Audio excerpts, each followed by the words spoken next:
Every day we see more tents under bridges, more families living out of cars. And while the problems seem insurmountable, the solutions are simpler than you think. We share the real stories and the real solutions of homelessness, what works, what doesn't, and how communities like ours can do better. I'm Baron King, and this is Give Me Shelter. Welcome back to Give Me Shelter. We're covering Street Medicine Part 2. I'm hoping you watched Street Medicine Part 1 with Dr. Hannah Bujak. Welcome back. Thank you. We had a really good time talking and some really good information on there. If you haven't seen it, please watch that episode. But we wanted to continue our conversation because there's just a lot more to talk about. We talked about some of the things you've seen and the difference in practicing medicine in an unsheltered environment versus an office. What I'm interested, because when I've talked to people on my team on 11th Street, but also people that do outreach, the one thing that always comes back is trust. That you really can't even start doing the job that you're there to do until you establish trust. Can you talk a little bit about the importance of establishing trust and how you and the team does that? Yeah, absolutely. So trust is kind of fundamental to medical care in the medical community in general. And so when I see patients in my own office, it's building that relationship, with them. And so at its best, medicine language is hard to translate. Okay, fair. And so going out on the streets, it's a really different experience because there is a lot of stigma against for medical care, for healthcare workers, for the emergency room, for all of that. A lot of the homeless have had poor experiences, and that relates to multiple factors. Sure. Sometimes it's just they don't feel seen or heard. Sometimes it's the fact that they haven't had to shower or they haven't been able to bathe, and so they come in with some shame associated with that, and they know they can't pay, et cetera. And so they go into those environments and they feel like they're not taken care of, or they leave and they don't get their medication and they can't afford their medication, et cetera. And so they've had poor interactions in the past. Yeah.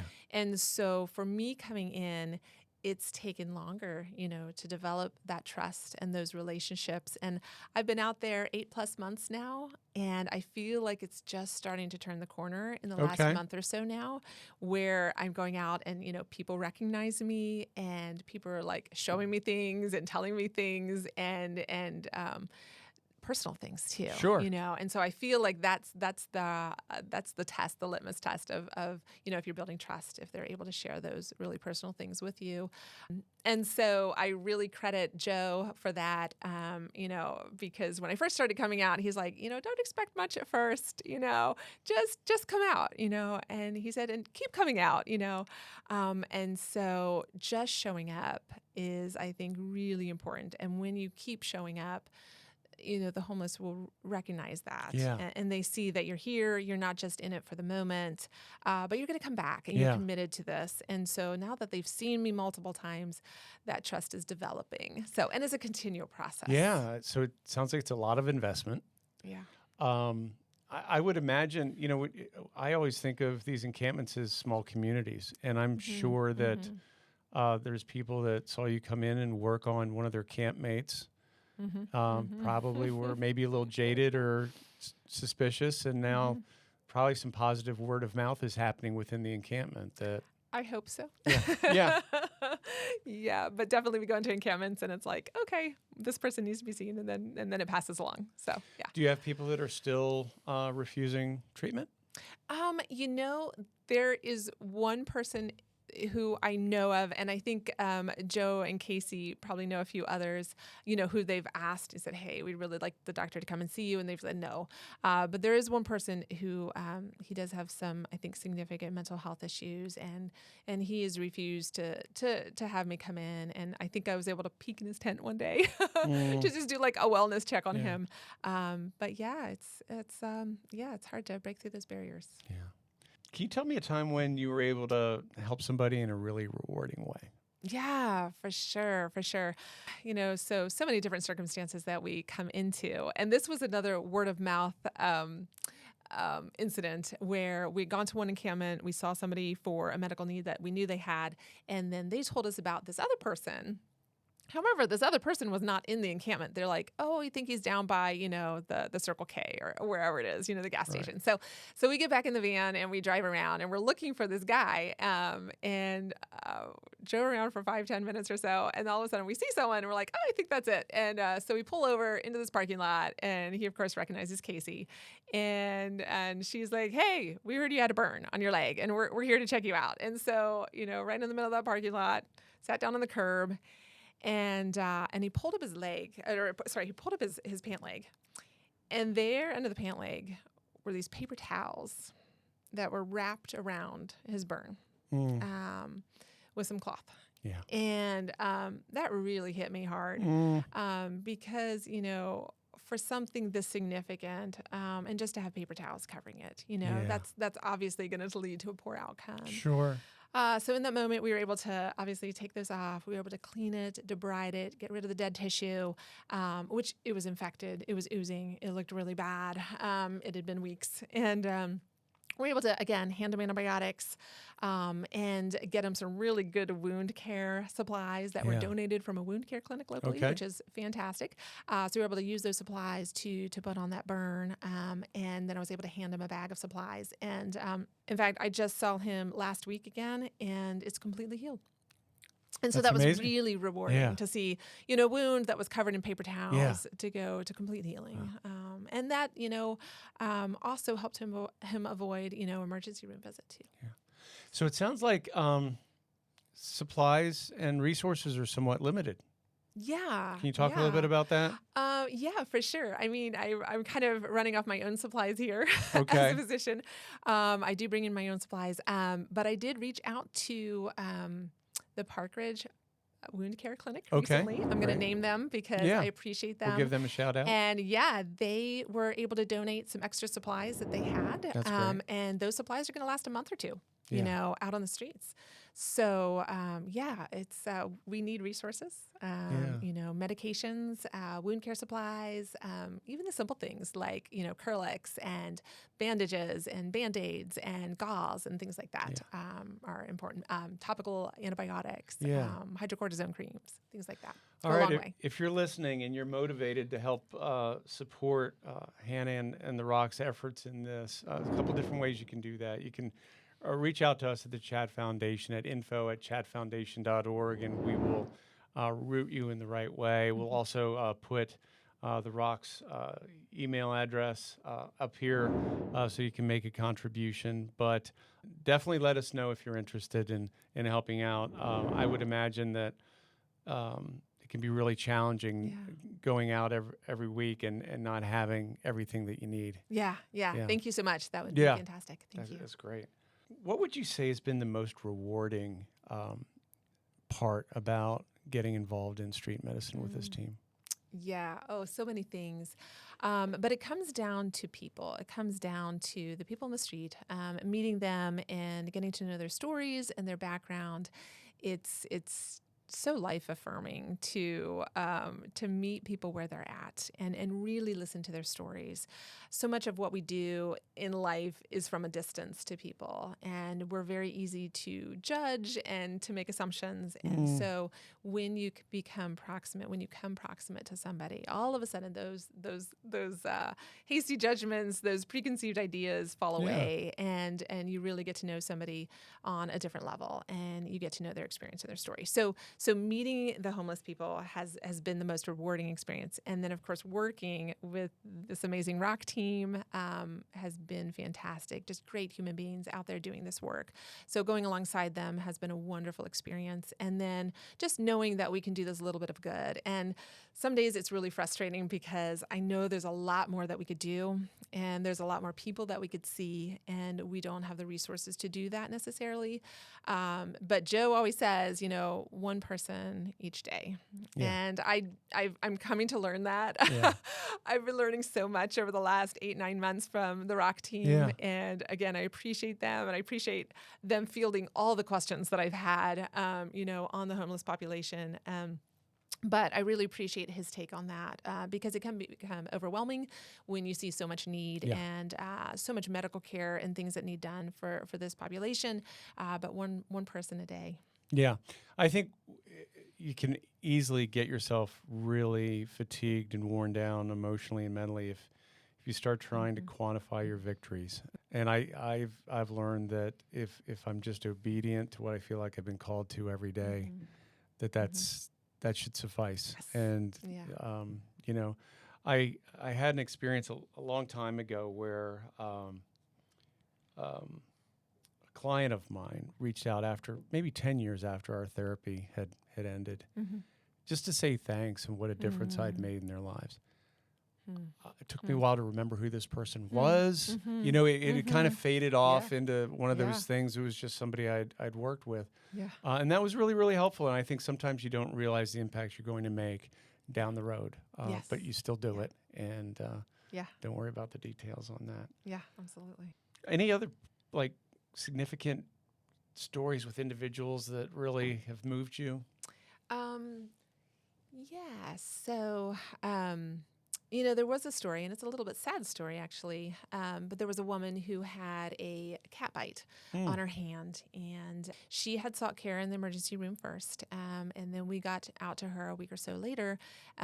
But similar story, she was not able to pick up the antibiotic when she left the emergency room, and so we were able to give that to her, and we were able to follow up with her for a few weeks, and it was starting to improve and heal. However, when we went out to see her the next week, we couldn't find her. And so we kept looking for her, and the ROC team kept looking for her, and we kept missing, and we could not connect with her. And so a few weeks later, we found out that she did end up having to go back to the emergency room because it became very infected and gangrene, and she needed an amputation of her finger. And so those stories exist, and it's sad because, you know, we weren't able to intervene in her case. But those are the ones that will stick with you, and that kind of also motivates us to do more of what we do and to work more with this population because, you know, it is a matter of morbidity, you know, changing that for them. It can make a big difference in their life. So, so that was one experience that stayed with me as well.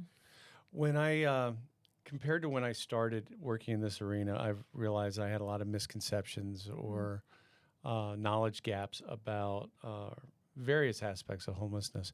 I'm wondering if your time doing street medicine has caused you to learn or unlearn some things about this population that you weren't aware of. Yeah. Oh, absolutely.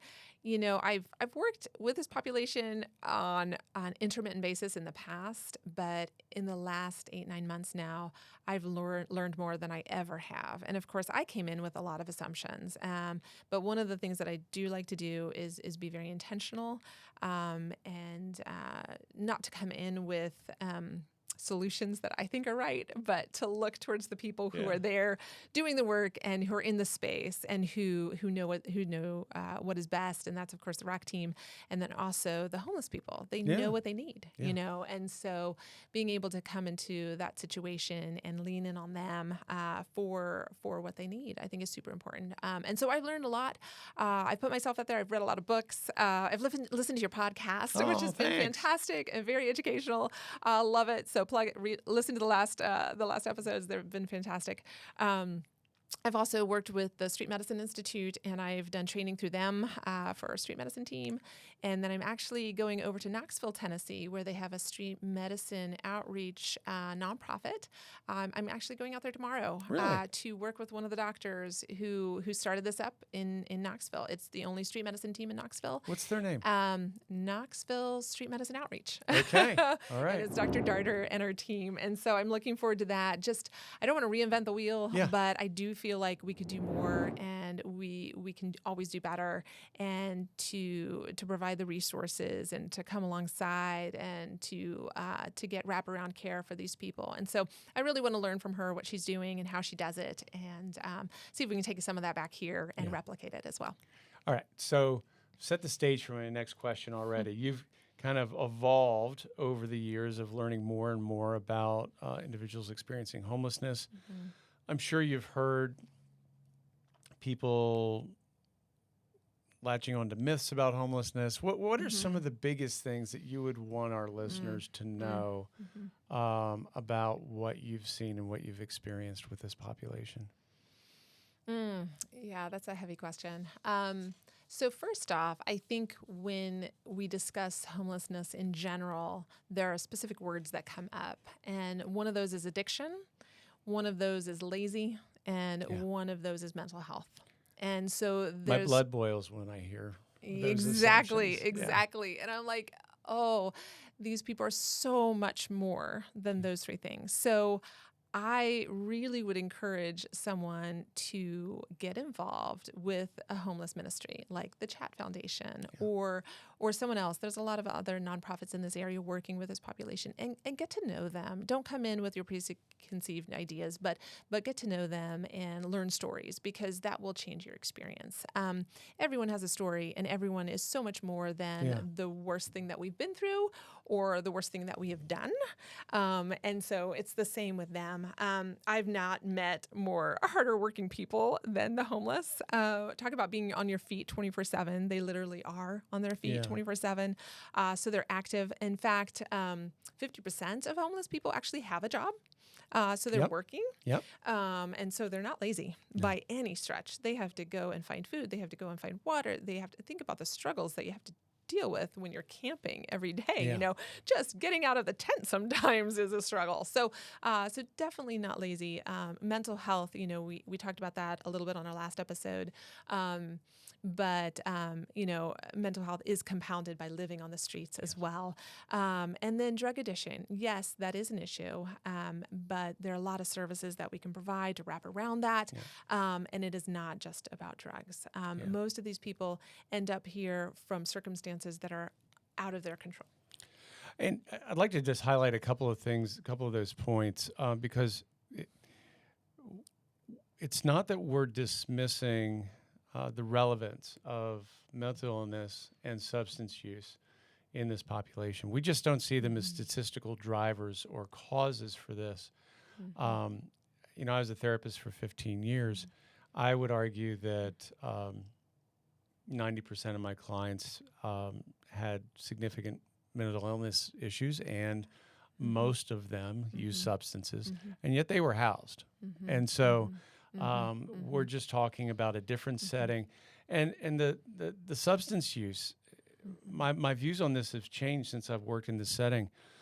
This isn't recreational drug use as you think of, at the end of the week going out and hitting happy hour and having a good time and whooping it up. This is trying to find something that's going to take the edge off the psychic pain that you're experiencing because of your situation. Absolutely. And that's a much different situation. Absolutely. Yeah.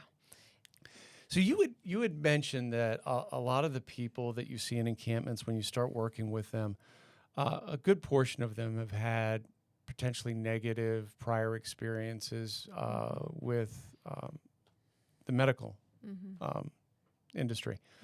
What do you wish healthcare professionals knew about working with homeless individuals? Yeah. Great. First off, I mean, it goes back to those preconceived ideas on who the homeless are. And so I really wish that, of course, we need to see all of our patients as people and with a background and with a story. And so treating people equally and with equity is so important in that field. And you can become jaded, especially when you see repeat people coming into the emergency room for problems that seem, these should just be treated outpatient, and whatnot. And so that is frustrating for sure. But also recognizing what their barriers are to getting health care and how it's difficult for them to get those things done. A lot of the things, so many things. So that piece of it is just recognizing the humanity of the homeless, number one. Number two is that, again, we have an abundance of medical resources in this area. And so I think it's achievable to have a relationship or a partnership with some of these medical systems in our area that can work with this population. We have the resources. We have the people. We have nursing schools here. We have an abundance of people who would be willing to help out with this. And so I think it's set, it's here. We just need the right people to get involved and to help promote some of this work. But I think there can be partnerships with the healthcare systems in this area to help provide better healthcare for this patient population, for sure. The other piece to it is the recognition of what street medicine does. And so when you have a robust street medicine team in your city, small city, it can actually reduce ER visits by 75%. Wow. These statistics come out of the Street Medicine Institute, and also reduce hospitalizations by over 60%. It will reduce the frequency and reliance on the ER. It will also improve medication adherence and follow-up adherence as well. And so I think, from a cost perspective, if that's how you want to look at this problem, which I don't, but if you do want to look at it, if your health care system in this area and you're looking at it like that, then invest in, street medicine, invest in some of these things that are going to help improve the health of this population, because you're going to see them less in the hospital. You're going to see them less in the ER. You're going to hospitalize them less. And so the money that is saved for that, we can talk about housing the patient, that will cost less than actually a hospitalization will. We're pushing the city of Chattanooga to commit to a 24/7 low barrier shelter, and some of the arguments that we're making is the savings that'll be found in a reduction of police department calls to address these issues, a reduction on hospital visits, ER visits, and a reduction in EMS calls. So it's a huge, there's two systems that are used that have a lot of interaction or a lot of interface with people experiencing homelessness that aren't equipped to solve homelessness, and that's the medical industry and the hospitals, and then there's the criminal justice system. And we are spending tens, maybe hundreds of thousands of dollars just in Hamilton County a day on not solving the issue. Yeah. Just kicking the can down the street. Right. Absolutely. Homelessness is viewed as a criminalization, a criminal justice issue, and not a poverty and housing issue. And that's unfortunate. So, I think we can absolutely do more in this area for this population. As people know, I like to bring up statistics when they're helpful. I'm still waiting for somebody to provide me with statistics on the efficacy of law enforcement solving homelessness. Yeah. Please.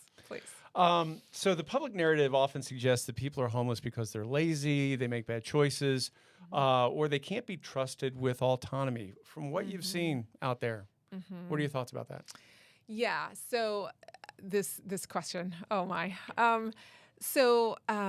There's a quote from Bono, who is the U2 lead singer, and he says, "Where one lives should not determine whether they live or die." And he, of course, was made that quote in the broader context of the world. But I think it has application here with the homeless as well, because where we live should not determine, the medical circumstances or where we're at. So, one of the biggest things for me with this question is that none of us have the choice of where or who we're born to or what circumstances we're born into, right? We could be born into a family with domestic violence. We could be born into a family with substance use and abuse. We could be born and then shuttled into the foster care system. Right. The foster care system alone, about 50% of homeless people have been in the foster care system. It's a huge feeder into homelessness. Yeah. When you age out of the foster care system, immediately 1 in 4 foster kids will be homeless. Immediately. By the time they're 26 years of age, almost 40 to 50% will have been homeless at some point. And so, none of us get to choose, how we start our lives like that, right? And so this is not about a choice. These are circumstances that we've been dealt, life circumstances that these people have been given. And many of them, I'm blown away. I would have died a long time ago. I could not have survived. I would be locked up. But for what they've been through is remarkable how they've, survived despite the circumstances that they've gone through. And I did mention earlier that women on the street, 90% of them have had severe violence against them or rape or abuse. And, none of us chooses that, right? But that's going to affect you physically, mentally. That's going to impair you. And so these are circumstances beyond their control. Yeah. There's a woman that we've worked with on 11th Street that had no drug or alcohol history at all. Found herself homeless. And then when she was unsheltered, she was assaulted and raped several times. And she, in her mind, began to believe that the enemy was sleep.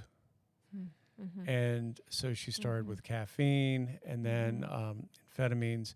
She developed a methamphetamine addiction because her goal was to never sleep again, because if she never slept, she'd be safe. She wouldn't get assaulted. Right. And when I say that it's not about making bad choices or good choices, some people are stuck between two bad choices. And so it's a harsh world out there. If you don't have a house. Absolutely. If you don't have an apartment. Absolutely. Yeah. And I mean, if you just look at the factors like minimum wage, if you look at the cost of a home, so even if you do have a job and you're working full time, which a lot of homeless are, you still can't afford a house over, a roof over your head. You can't afford that. And so how are we expecting people to live?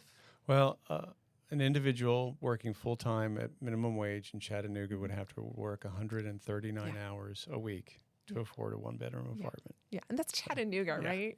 This is all around. All right, what has your work taught you about healthcare, society, and humanity that you wouldn't have learned in a traditional? These experiences that I've had with the homeless have been incredibly rich and reaffirming for what I do. Going out every Wednesday with the ROC team is the highlight of my week. It helps me survive my office visits every day. Truly, it connects me to humanity. It connects me to why I do this. And it's that connection. It's that interaction with people that I get. And being able to really meet needs. I think that's what it comes down to, is being able to meet a need that's not being met. And that's very rewarding. Yeah, that's great.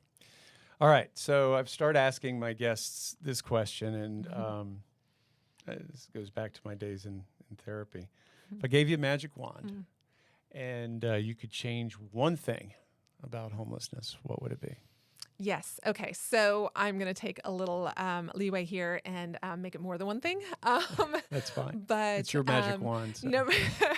Number one, of course, affordable housing. Yeah. Hands down. Yep. And that's what's going to change this. Yeah. Number two would be creating services to come alongside those who are housing fragile. So those who are one paycheck away, who are one medical incident away, who are, just a car repair away from becoming homeless.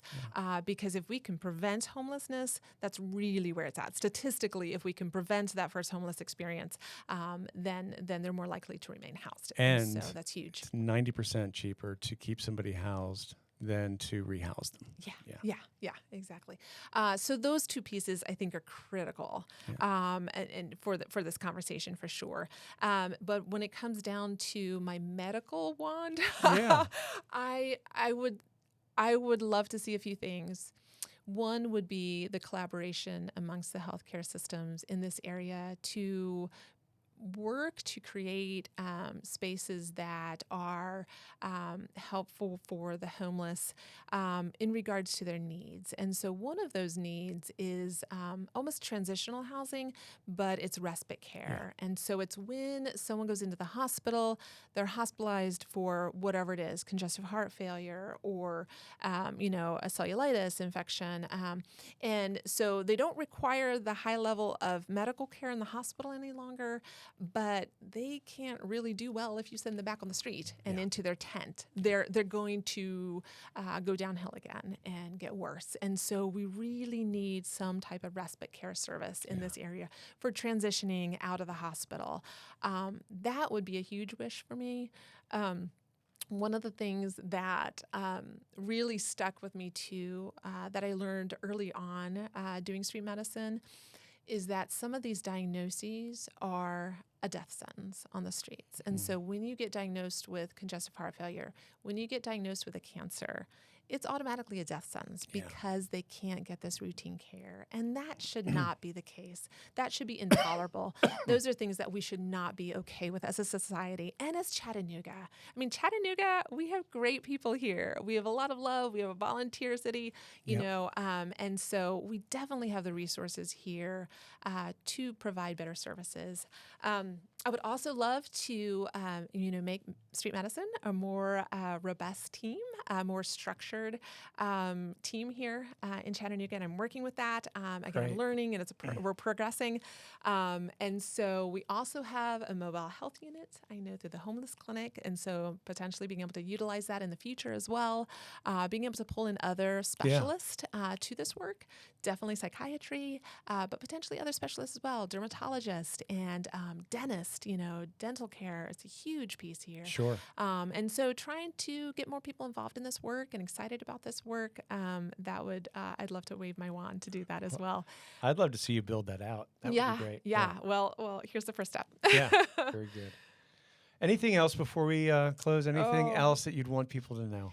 No, I just really appreciate you for what you're doing with this podcast, for your work with the Chat Foundation. I appreciate you and just pushing this forward and coming around the homeless population and what you do and all the services that you provide. But also educating people with this podcast is such an important piece because if we don't educate ourselves, we're going to be stuck in those ideas of what is right, and we won't be able to help or create change. And so I think this podcast is just an important piece of community work. Yep. And then just a huge shout out again to the ROC team, because I do think they're truly amazing humankind and I appreciate them for what they're doing. So thank you very much. Well, thank you for being on this show. This has been great. I think you've brought a lot of wisdom and knowledge and information here. I think people are going to appreciate this. So thank you so much for what you do. Thank you very much. Thanks for listening to Give Me Shelter. If you made it this far in the episode, I invite you to share it with at least one person today, because change happens one conversation at a time. I'm Baron King. We'll see you next time.